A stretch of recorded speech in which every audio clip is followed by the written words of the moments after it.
All right, let's kick off today's deep dive with something, well, a little bit different. Get those dancing shoes ready, because we are diving into a cultural phenomenon that's all about rhythm and spectacle and just pure joy. Carnival in Brazil. You know, when most people think of Carnival, they just think of a big party. Yeah. Which, you know, it is, but it's so much more than that. I mean, it's really a complex tapestry woven from history, music, dance, and a vibrant community spirit that's really infectious. I love that, a complex tapestry. Yeah. We're going to try and unravel that tapestry today. We'll try. We've got a mountain of fascinating material to sift through. I'm eager to uncover those hidden gems, you know, those insights that go beyond the typical tourist brochures. Yeah, and I think what might surprise you is just the sheer diversity of Carnival. I mean, when you hear Carnival, you probably just think samba, right? Absolutely. It's the soundtrack that immediately pops into my head. Right. But I have a feeling there's a whole lot more to the musical landscape of Carnival. You're right. While samba reigns supreme, especially in Rio, each region of Brazil brings its own unique rhythms and musical traditions to the celebration. Okay. Like take Salvador, for example. They've got Axe music, which is this incredible fusion of Afro-Brazilian rhythms with pop, rock, even reggae influences. So it's kind of like a musical melting pot reflecting the diverse cultural influences of Brazil. Yeah, a great way to put it. And then there's Pernambuco, where frevo is king. Okay. This style is known for its incredibly fast tempo and intricate footwork. It's almost like a high-energy tap dance, but with a Brazilian twist. I can barely tap my foot to a regular beat, let alone something that fast-paced. It sounds incredibly demanding. Oh, it is. Frevo dancers train for years to master the technique and stamina required. And we can't forget to mention maracatu, a tradition from the Northeast that beautifully blends African, indigenous, and European musical influences. Wow. So you'll hear drums, horns, and even indigenous percussion instruments, all creating this really powerful and rhythmic soundscape. It's amazing how Carnival acts as a platform for showcasing this really rich musical heritage of Brazil. Speaking of showcasing, all this vibrant energy and artistic expression must translate to a pretty significant economic impact as well, wouldn't you say? Oh, absolutely. Carnival is an economic juggernaut for Brazil, generating billions of dollars annually. Right. Millions of tourists flock to the country every year specifically for Carnival, fueling a boom across various sectors. So from hotels and restaurants to transportation and the craft industry, everyone benefits. I'm curious, do we have any specific figures on just how big this economic impact really is? Well, just to give you an idea, Rio de Janeiro alone sees about 1.5 million visitors during Carnival. Wow. That influx of people translates to a massive injection of cash into the local economy. Yeah. And it's not just about tourism either. Think about the costume designers, the musicians, the float builders, the food vendors. I mean, Carnival creates this ripple effect that benefits countless industries and individuals. It's incredible how this celebration has become so intertwined with the economic fabric of the country. But it's important to remember that while Rio might be the most internationally recognized carnival, the party doesn't stop there. Right. Other cities across Brazil offer their own unique and unforgettable carnival experiences as well. Yeah, that's right. Each city brings its own personality and region's flair to the celebration. Okay. Take São Paulo, for example. Their carnival has seen a surge in popularity in recent years, especially among locals. In fact, local participation has increased by a whopping 25% over the last 5 years. Wow, that's a significant jump. What's driving that increase in local interest? Well, São Paulo's carnival is known for its diverse musical offerings. So while samba is still present, you'll also hear a lot of pagode and funk music, giving it this more contemporary and kind of cosmopolitan feel.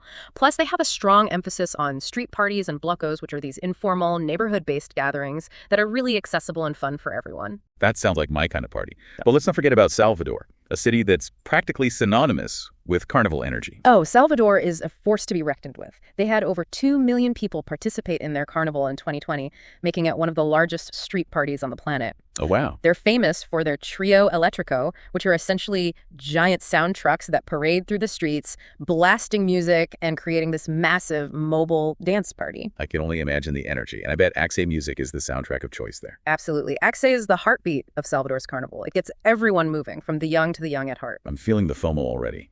But we also can't forget about Recife and Olinda, two cities that offer a slightly different, perhaps more traditional carnival experience. You're right. Recife and Olinda have this more laid-back, community-focused vibe. Recife is really deeply rooted in folk traditions, so you'll see a lot of frevo and maracatu, with vibrant costumes and really intricate choreography. And Olinda, with its charming colonial architecture, is famous for its giant puppets that parade through the streets, creating this really whimsical and surreal spectacle. It's incredible how each city has managed to preserve its own unique identity while still embracing the core spirit of carnival. It's like a kaleidoscope of cultural expressions all converging under this banner of celebration. Yeah. But now let's shift our focus back to Rio for a moment and talk about the heart and soul of their carnival, the samba schools. Ah, yes. The samba schools are more than just dance troupes. They're like deeply rooted community organizations, often connected to specific neighborhoods or favelas. They play a vital role in fostering social cohesion and cultural pride, and their competitive spirit is fierce. It's serious business, right? I mean, they spend an entire year preparing for these parades. Exactly. It's a year-round endeavor. It's a massive collaborative effort involving thousands of people from all walks of life. You've got designers and seamstresses creating those jaw-dropping costumes, musicians composing original samba songs, choreographers perfecting every move, and float builders bringing those larger-than-life visions to reality. It's really a testament to the dedication and passion these communities have for Carnival. And then there's the parade itself, a spectacle of artistry, music, and pure joy, wouldn't you say? Absolutely. The Samba School parades at the Sambadromo are truly a feast for the senses. Yeah. Each school meticulously plans their presentation around a specific theme, which they express through their music, their costumes, floats, and choreography. It's a visual and auditory extravaganza, a story unfolding before your very eyes, and it leaves you utterly breathless. It's not all just free-flowing fun, though, is it? No. I've heard the parades are pretty strictly regulated with specific rules and time limits. Oh, you're absolutely right. The parades are highly structured and judged rigorously. In Rio, each school has a maximum of 70 minutes to present their theme with a minimum of 4 and a maximum of 6 floats. And they're judged on everything from the creativity of their floats and costumes to the precision of their drumming section and the energy and harmony of the entire performance. I can only imagine the pressure those performers must feel. But tell me more about the different sections within the parade, like the Ala das Baianas and the Velha Guarda. They sound intriguing. Yeah, they're integral parts of the Samba School tradition. They add a layer of historical and cultural richness to the parade. Okay. So the Ala das Baianas, they feature older women dressed in these beautiful flowing white costumes that pay homage to the Afro-Brazilian religious traditions that have deeply influenced Samba. All right. And they bring the sense of history, grace, and reverence to the parade. Beautiful. And what about the Velha Guarda? The Velha Guarda is composed of the elder statesmen and women of the Samba School, often former dancers, musicians, or directors who've dedicated their lives to the art form. They're given a place of honor in the parade, really a testament to their experience, their wisdom, and the legacy that they've built within the Samba School. It's incredible how much respect and tradition is woven into these parades. But let's not forget about the street carnival, the blocos, which seem like a completely different beast altogether, a more spontaneous and participatory experience. Absolutely. The blocos are the lifeblood of the street carnival, a more informal and accessible celebration where anyone can join the party. Yeah. In Rio alone, there are over 500 blocos. Wow. Some are small, intimate gatherings in local neighborhoods, while others are massive city center events that draw in crowds of up to 1 million people. 1 million people, that's mind-blowing. So how exactly do these blocos work? Is there any kind of structure? Or is it just pure, unadulterated chaos? Well, each bloco is usually organized by a specific samba group and has a set theme, time, and location, but things definitely get pretty fluid and spontaneous as the party progresses. People dress up in costumes, they dance to samba music, and just let loose in the streets. Yeah. It's all about embracing the joy of the moment and connecting with others through music and dance. Sounds like a recipe for an unforgettable experience. And what about the music? Is it all samba all the time, or do you get a mix of other genres as well? While samba is the dominant force, you'll definitely hear other styles woven into the mix, depending on the theme and location of the bloco. So you might encounter funk, axé, marchinhas, and even pop music, but infused with this Brazilian twist. So it's a true reflection of Brazil's diverse musical landscape, just like Carnival itself. Now, before we wrap up part 1 of our Carnival deep dive, I can't resist sharing a fun fact I stumbled upon. Did you know that originally costumes weren't even associated with samba? You're right. Costumes were already a part of carnival celebrations in Brazil way back in the 1870s, long before samba rose to prominence as the defining musical style of carnival. It's amazing to see how these traditions have evolved and intertwined over time, each enriching the other. It just shows you how deeply ingrained Carnival is in Brazilian culture. So listeners, as you can see, Carnival is more than just a party. It's a vibrant tapestry of music, dance, community, and pure, unadulterated joy.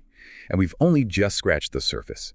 Stay tuned for part 2, where we'll delve deeper into the fascinating history and evolution of Carnival, explore those incredible Samba School parades in more detail, and share some insider tips on how to experience this incredible festival like a seasoned pro. We'll also be taking a closer look at the social and economic impact of Carnival, examining the challenges of sustainability and innovation, and exploring how this vibrant tradition continues to evolve while holding on to its rich cultural heritage. So until then, keep those samba rhythms playing in your head, and we'll be back soon to continue our deep dive into the heart of Brazilian Carnival. Welcome back to our Carnival extravaganza.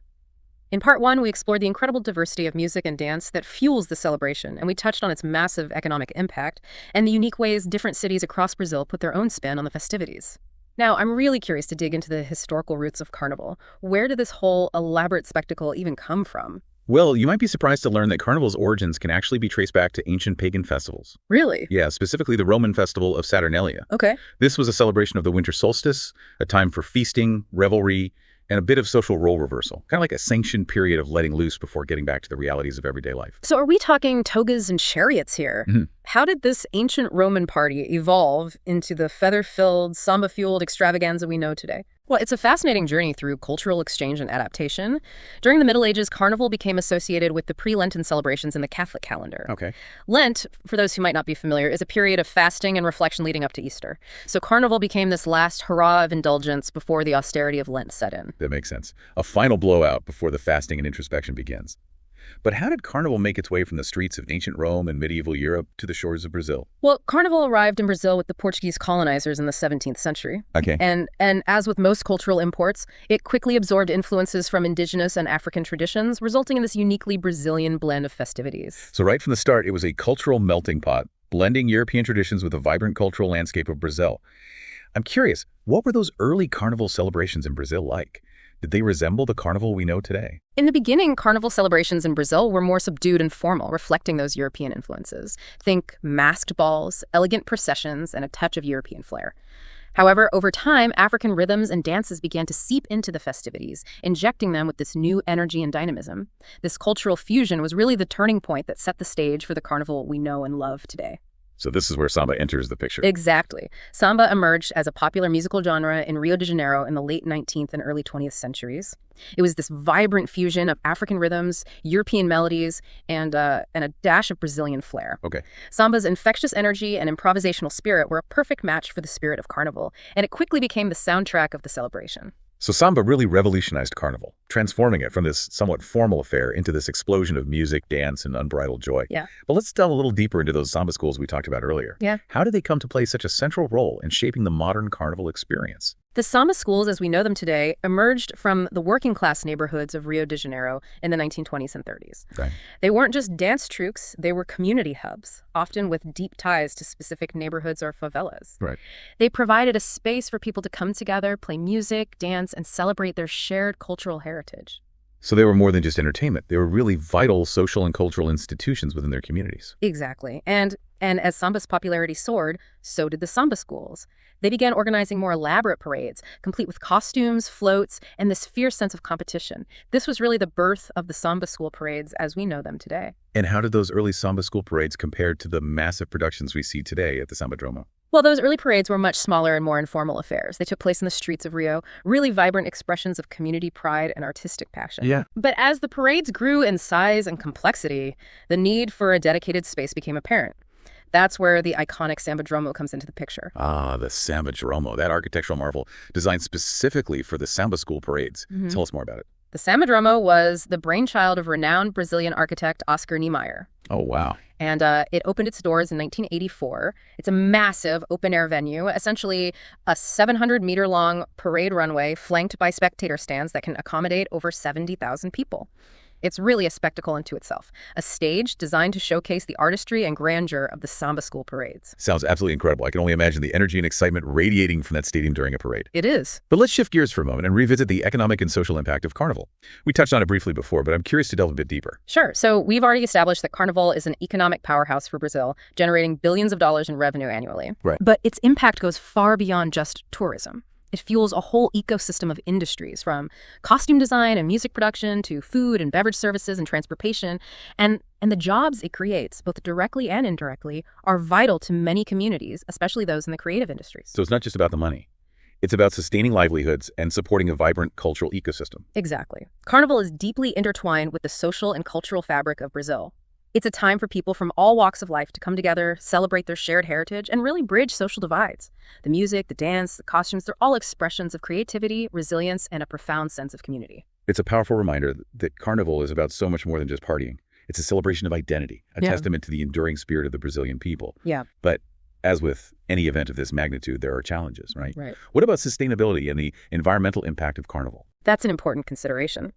The sheer scale of Carnival, with its elaborate floats and costumes and massive crowds, inevitably leaves an environmental footprint.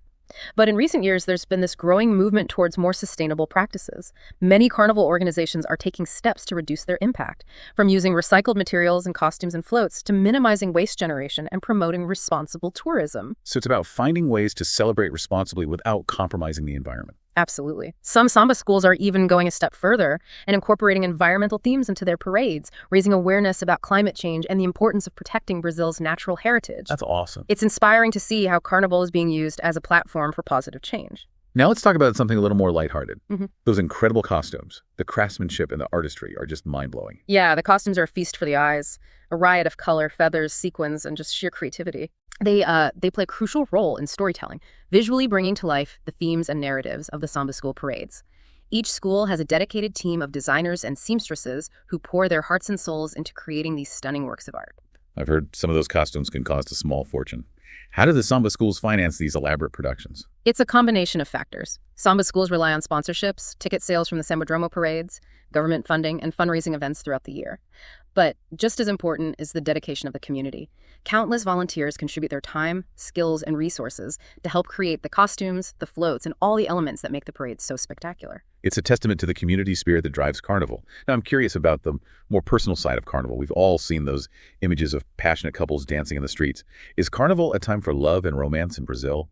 Carnival is definitely a time for letting loose, and that often includes expressing affection and enjoying the company of loved ones. The festive atmosphere, the music, the close proximity of dancing bodies, it can definitely create a spark. But beyond romantic love, Carnival is also a celebration of the love for one's community, culture, and heritage.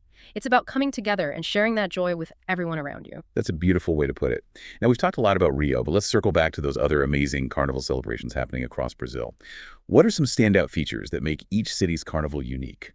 Each city has its own distinct personality when it comes to Carnival, reflecting their regional culture and traditions. Okay. Salvador, for example, is known for its high-energy trio electrico parades. Imagine massive sound trucks blasting music through the streets, leading this sea of revelers in a giant mobile dance party.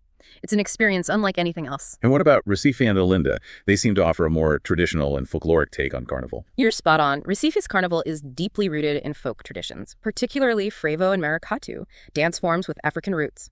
It's a vibrant, participatory celebration that emphasizes community and cultural heritage. And Olinda, with its charming colonial architecture, is famous for its giant puppets that parade through the streets, accompanied by frevo music and crowds of revelers. It's whimsical, visually stunning, and captures the spirit of Olinda's artistic and historical heritage. It's incredible how diverse the expressions of Carnival are across Brazil. But let's get back to the heart of the action, those Samba school parades in Rio. Tell me more about the judging process. What are the criteria that determine the winning school? The judging process is incredibly detailed and rigorous. A panel of 40 judges evaluates each Samba school on 10 different criteria, including the theme, the music, costumes, floats, harmony, evolution, and the overall impact of the parade. Each criterion is scored on a scale of 9 to 10, with fractions allowed, and those points are meticulously tallied to determine the champion. Wow, it sounds like a pressure cooker for those Samba schools. Where are some of the most legendary Samba schools in Rio, the ones that have consistently wowed the judges and captivated audiences over the years? Rio has several Samba schools that have become legendary for their creativity, innovation, and unwavering commitment to excellence. Okay. Portela, founded in 1923, holds the record for the most championships with a staggering 22 titles under its belt. Wow. Mangueira, founded in 1928, is another powerhouse, known for its socially conscious themes and its iconic green and pink colors. Then there's Beija-Flor, founded in 1948, which has gained this reputation for its extravagant floats and innovative use of technology in their presentations. Those are some serious Samba legacies. It's clear that these Samba schools are more than just dance troupes. They're cultural institutions that really embody the very essence of Rio's Carnival. But before we move on to part 3, where we'll delve into tips for experiencing Carnival like a local, I have one final question. Given its ancient roots, how has Carnival managed to remain so relevant and vibrant in the 21st century? That's a great question. I think Carnival's enduring appeal lies in its ability to adapt and evolve while staying true to its core values of celebration, community, and cultural expression. It's a living tradition that constantly reinvents itself while honoring its rich history. It's a testament to the power of tradition to connect us to our past while embracing the possibilities of the future. Stay tuned for part 3, where we'll share insider tips for experiencing Carnival like a local, explore the current state of this vibrant tradition, and contemplate its future in a world grappling with social and environmental challenges. Welcome back, fellow Carnival enthusiasts. We've journeyed through the history, the music, the dance, the economic impact, and even the environmental considerations surrounding this incredible celebration. But now, let's get down to the nitty-gritty. How to experience Carnival like a seasoned pro. It's time to turn all that knowledge into action. Whether you're dreaming of witnessing the grandeur of the Samba school parades at the Sambadromo, losing yourself in the infectious energy of the blocos, or venturing beyond Rio to explore the unique Carnival traditions of other Brazilian cities, we've got some insider tips to help you navigate the festivities and make memories that will last a lifetime. All right, let's start with the basics. When is the best time to visit Brazil if you want to experience Carnival in all its glory? Well, Carnival typically takes place in February or early March, culminating on Fat Tuesday, the day before Ash Wednesday marks the beginning of Lent. The exact dates vary each year, so it's always a good idea to check the official Carnival calendar. Right. But generally speaking, if you want to experience the peak of the festivities, the week leading up to Fat Tuesday is when things really heat up. Got it. February or early March. Mark your calendars, folks. Now let's talk accommodations. I imagine things book up pretty quickly, especially in popular destinations like Rio. You're absolutely right. Accommodation is something you want to secure well in advance, ideally several months before Carnival, especially if you're planning to stay in those high-demand tourist areas. Okay. Prices tend to skyrocket during Carnival season, so early booking is key to snagging the best deals and avoiding those last-minute scrambles. All right. Note to self, book early. Now let's talk about getting around during Carnival. With all the festivities and street closures, I imagine transportation can be a bit of a challenge. Yeah, transportation during Carnival, especially in bustling cities like Rio, requires a bit of strategy. Public transportation will be jam-packed, and traffic can be a real headache. Yeah. Walking is a great option if you're staying in a central location and your destination is within a reasonable distance. Taxis and ride-sharing services are available, but be prepared for surge pricing and longer wait times. If you're heading to the Sambadromo for the parades, the metro is a good bet, as there are dedicated stations near the venue. So comfortable shoes, patience, and maybe a good map are essential. Yeah. Now let's talk about the main event. The Samba School parades at the Sambadromo. I know tickets can be pretty elusive. Any advice on how to snag those coveted seats? Tickets for the Samba School parades are hot commodities, and they sell out fast. You can purchase them online through official vendors or through travel agencies that specialize in carnival packages. Okay. Prices vary depending on the seating sector and the night of the parade. Sunday and Monday nights are typically the most popular and therefore the priciest. If you're on a budget, the Access Group parades on Friday and Saturday nights offer a more affordable way to experience the spectacle. So if you're looking for a deal, Friday or Saturday might be the way to go. But what about those who want to experience the parades in style? I've heard about these luxurious camarotes at the Sambadromo. Tell us more about those. The camarotes. These are private boxes or suites that offer this premium viewing experience, complete with food, drinks, and often live entertainment. They're a popular choice for those who want to enjoy the parades in comfort and style, but they come with a price tag to match.